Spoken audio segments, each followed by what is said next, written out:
Você já ouviu falar na Gurgel? Para muita gente, ela é só um nome esquecido do passado, mas na verdade foi a única montadora 100% brasileira a fabricar carros do zero, com tecnologia própria, sem depender de multinacionais. Em uma época em que o Brasil mal conseguia competir com os gigantes do setor automotivo, um engenheiro teimoso decidiu mudar a história com criatividade, coragem e principalmente muita garra.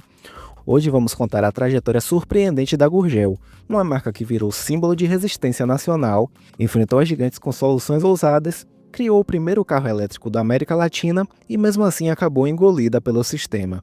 Uma história cheia de inovação, frustrações e um legado que ainda inspira. Se você gosta desse tipo de vídeo, deixe o seu like e se inscreva no canal para acompanhar mais vídeos falando sobre marcas icônicas. Agora, aperte o cinto, porque nós vamos viajar por toda a história da Gurgel, do sonho universitário ao fim, passando por pioneirismo tecnológico, marcos históricos, glórias, crises e seu triste desfecho.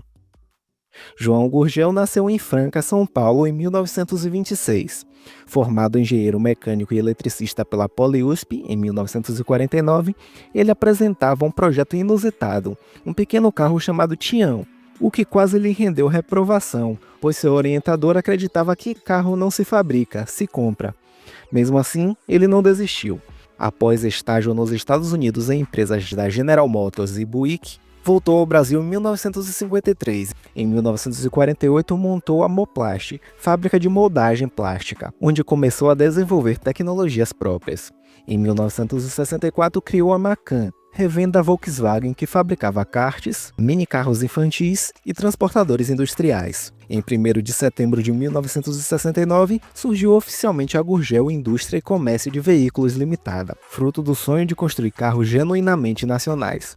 No início, a Gurgel usava chassis, motores e suspensões Volkswagen, adicionando carrocerias de fibra de vidro sobre uma estrutura tubular de aço, material que Gurgel denominava Plastil. Nos anos 70, a Gurgel lançou uma série de utilitários compactos, Chavante, X10, além de sedãs pequenos como o XEF e o X12, lançados em 1976. Esses modelos tinham soluções engenhosas para o terreno irregular brasileiro, como o sistema de tração nas rodas traseiras por freio de mão seletivo.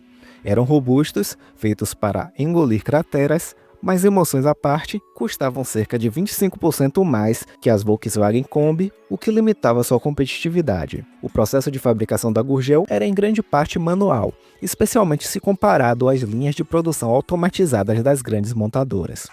Isso foi tanto uma limitação quanto uma escolha estratégica, e tem muito a ver com o DNA da empresa.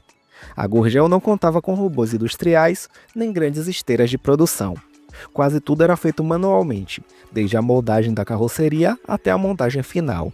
Os próprios funcionários faziam ajustes e adaptações peça por peça, como em uma oficina de médio porte, mas com disciplina de fábrica. Ao invés de usar chapas de aço estampadas, como nas grandes montadoras, a Gurgel produzia carrocerias de fibra de vidro, reforçadas com resina. Esse processo exige moldagem manual, com tempo de cura e acabamento artesanal.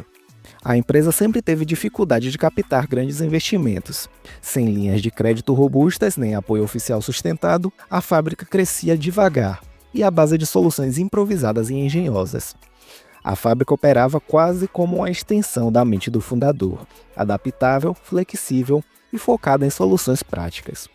A desvantagem é que faltava padrão, consistência e acabamento comparável ao dos carros feitos em massa. Em 1975, a produção mudou-se para uma fábrica em Rio Claro, que veio a ser o centro nervoso da Gurgel. Com cerca de 272 funcionários, a planta contava com assistência médica e meio de transporte para os trabalhadores. Durante a década de 70, a Gurgel chegou a vender seus carros fora do Brasil, embora nunca tenha alcançado grande expressão internacional. A empresa chegou a registrar exportações equivalentes a 25% da produção entre 1977 e 1978, sendo a maior exportadora brasileira de veículos especiais nesses anos. As vendas se concentravam na América do Sul, se estendendo a países como Argentina, Chile, Uruguai, Bolívia, Colômbia, Peru e Venezuela, mas algumas unidades também eram enviadas para a África, América Central e algumas partes da Europa. Uma versão atualizada do X12, batizada de Tocantins em homenagem ao novo estado brasileiro, foi o carro mais exportado entre os utilitários e era utilizado inclusive como táxi na Bolívia. Vários modelos dos utilitários G800 e E400 foram enviados a países como os Emirados Árabes e o SUV Carajás também fez boas incursões no exterior, mas na prática o desempenho da Gurgel foi modesto. Sem presença em larga escala nem vendas significativas em mercados como Europa e Estados Unidos, seus modelos destacaram-se apenas no nicho de veículos utilitários leves em países em desenvolvimento. Apesar disso, a marca contou com boa recepção em feiras internacionais, como o Salão de Genebra em 1979. Ela atraiu atenção para seus modelos no evento, provando que talvez o fracasso tenha sido devido à falta de investimentos e estratégia global, que impediu uma expansão sustentável. Por outro lado, o foco no mercado brasileiro foi justamente o que tornou a Gurgel uma marca tão querida no país. Na virada da década de 1980, a Gurgel entrou pioneiramente no setor de carros elétricos. Lançou o Itaipu E150 e, em 1981, o microutilitário E400. Ambos com autonomia limitada a cerca de 80 km e carregamento de até 10 horas. Seus custos elevados e pouca aceitação interna significaram o fim dessa vertente, embora tenham marcado um capítulo pioneiro na América Latina. Em 1984 foi lançado o Carajás, o maior utilitário da marca até ali, com motor Volkswagen 1.8 e tração traseira com motor dianteiro via sistema Torque Tube. Era um SUV robusto, confortável e capaz de enfrentar terrenos difíceis, precursor dos SUVs modernos no Brasil. Em 7 de setembro de 1987, surgiu o projeto Sena, carro econômico nacional, com motor Volkswagen 2 cilindros. Já como o BR800, lançado oficialmente em 1988, ele foi o primeiro carro de projeto quase totalmente nacional. O modelo era vendido por cerca de $7.000, graças à redução de IPI para fabricantes nacionais. Enquanto a Gurgel pagava uma alíquota de apenas 5%, empresas internacionais pagavam de 25% a 42% de IPI. Inicialmente, só os acionistas podiam comprar o modelo. Graças a isso, a Gurgel teve 8.000 adesões e 10.000 lotes de ações vendidos. A publicidade trazia um slogan: "Se Henry Ford o convidasse para ser seu sócio, você não aceitaria?" A estratégia foi um sucesso e o modelo virou febre. Em 1989, a Gurgel tinha frota de teste de 5.000 carros, a maior do mundo até então. O BR800 tornou-se símbolo de orgulho nacional. Leve, acessível, bem adaptado ao trânsito urbano, simbolizava resistência e inventividade. Mas havia problemas técnicos. Câmbio vindo da Argentina, consumo elevado e acabamento modesto. Enquanto isso, os grandes fabricantes planejaram sua resposta. O Fiat Uno Mille e o Volkswagen Gol emergiram como concorrentes competitivos. Em agosto de 1990, novas regras estenderam o IPI reduzido aos concorrentes com motor até 1.0, minando a vantagem fiscal da Gurgel. Isso coincidiu com a abertura do mercado, que causou uma enxurrada de novos modelos internacionais no mercado brasileiro, aumentando muito a concorrência. Para responder, a Gurgel lançou em 1992 o Super Mini, uma versão maior, mais confortável, 36 cavalos, interior forrado, câmbio melhorado e freios com fusível para a absorção de impacto. Mas mesmo com seus avanços, ele não superou a concorrência. Preço, desempenho e qualidade ainda estavam atrás dos modelos Fiat, GM e Volkswagen.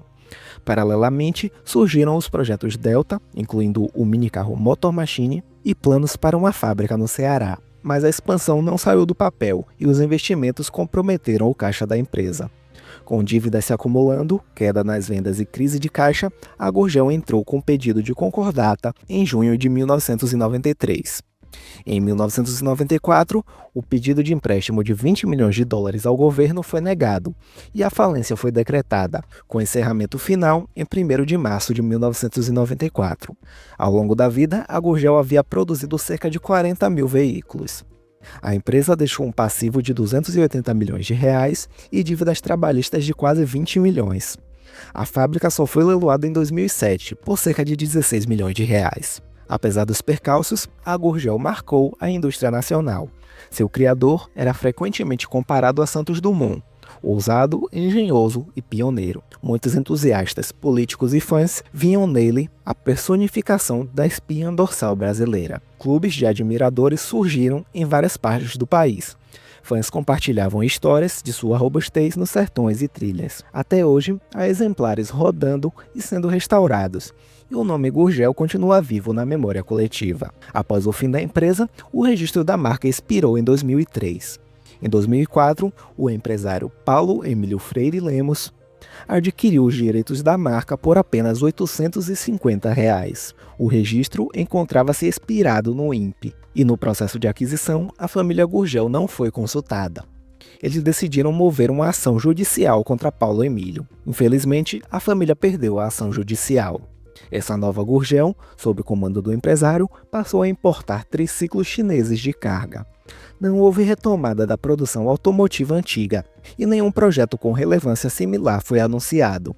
Um triste fim para uma marca tão icônica. Para muitos brasileiros, especialmente dos anos 80 e início dos anos 90, a Gurgel representava identidade nacional e resistência contra as gigantes estrangeiras. Seu nome, seus modelos com referências culturais e seu estilo enxuto pregavam uma brasilidade rara na indústria. Com a crescente aceitação de veículos elétricos, mobilidade urbana e sustentabilidade, surgem especulações. E se a Gurgel fosse ressuscitada como marca de veículos elétricos ou urbanos? Teoricamente seria possível, mas exigiria grandes gastos em tecnologia, qualidade, redes de venda, sustentabilidade, escala e marketing moderno. Um investimento que, principalmente com a carga tributária e condições de mercado atuais, parece inviável. A herança do nome, porém, poderia ser usada como alavanca simbólica. Mas tudo isso é especulação. No plano real, não há projeto oficial para isso. A Gurgel foi um momento de ousadia que refletia a esperança de um Brasil industrial autônomo. Apesar do fim conturbado, a marca permanece como marco nacionalista. Seus carros são hoje sinônimos de coragem e memória, não de perfeição. A história da Gurgel é a prova de que o Brasil pode criar tecnologia, pensar diferente e ter orgulho de suas próprias soluções. João Gurgel enfrentou desafios monumentais, rompeu padrões e marcou gerações com sua visão de independência industrial. Infelizmente, o país não estava pronto, ou não quis estar, para bancar esse sonho até o fim. Mas o legado ficou. O nome Gurgel ainda vive nos modelos que rodam até hoje, nos clubes de apaixonados e em todo brasileiro que acredita que dá para fazer diferente. Se você curtiu essa história, se inscreva no canal, deixe o seu like e compartilhe o vídeo com quem gosta de carros ou de conhecer a história de empresas. E comente aí, você teria um Gurgel na sua garagem? Agora você está vendo na tela outros dos nossos vídeos que achamos que você pode gostar. Por hoje é só. Até a próxima e tchau!